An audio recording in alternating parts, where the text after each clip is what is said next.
si Buckingham Palace s'est abstenu de tout commentaire concernant le contenu des 3 derniers épisodes du docu-série Harry et Meghan, disponible sur Netflix depuis le 15 décembre, la presse britannique, et plus particulièrement les tabloïds, s'en donnent en revanche à cœur joie.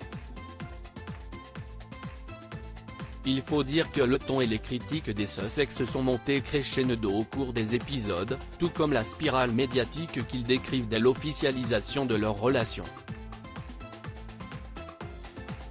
Dans le 5e épisode, le couple revient sur sa rupture avec la famille royale britannique et l'un des événements majeurs du MeGoI, le conseil de famille exceptionnel, qui sera plus tard appelé le sommet de Sandringham.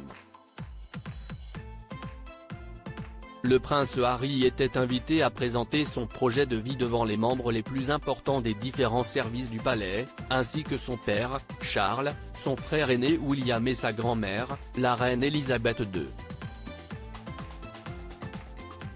Si Harry a pu s'épancher sur le sommet de Sandringham, c'est parce qu'il n'existe aucune trace de cet événement, peut-on lire dans les colonnes du Daily Mail de ce vendredi 23 décembre.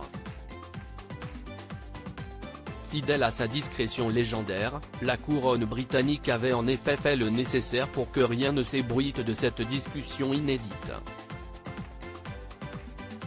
Nos confrères britanniques rappellent aussi que la reine avait ordonné le passage au crible de la pièce où la rencontre a eu lieu afin de s'assurer qu'aucun mouchard ne s'y trouvait. En l'absence d'archives officielles de cette réunion extraordinaire, ce sont bel et bien 2 versions des faits qui sont destinées à s'affronter. Harry et Meghan Markle, Martha Louise de Norvège, Juan Carlos. Ces scandales qui ont marqué le Gotha en 2022. Tout est subjectif. Concernant l'absence de Meghan Markle, que le couple qualifie d'acte volontaire pour ostraciser l'ancienne actrice, le quotidien britannique défend, là aussi, une autre version des faits. Le Daily Mail réplique qu'elle est surtout liée à un impératif de sécurité, il était impossible de s'assurer que personne ne serait présent à ses côtés s'ils autorisaient la duchesse de Sussex à participer à la discussion en visioconférence. De même, le risque que la conversation soit enregistrée pour la postérité était trop important.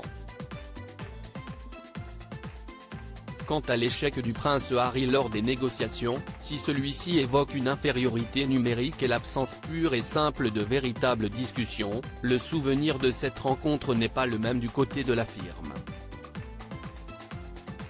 C'était terrifiant de voir mon frère me hurler dessus, mon père dire des choses complètement fausses et voir ma grand-mère entendre tout cela, s'est rappelé le duc de Sussex dans son documentaire. Une source proche de la monarchie britannique décrit un prince Harry totalement désemparé sans le soutien de son épouse. Il aurait ainsi été aussi utile qu'une marionnette sans le bras du ventriloque dans son dos, a-t-elle confié au Daily Mail. Article écrit en collaboration avec 6 médias. Crédit photo, Backgrid UK.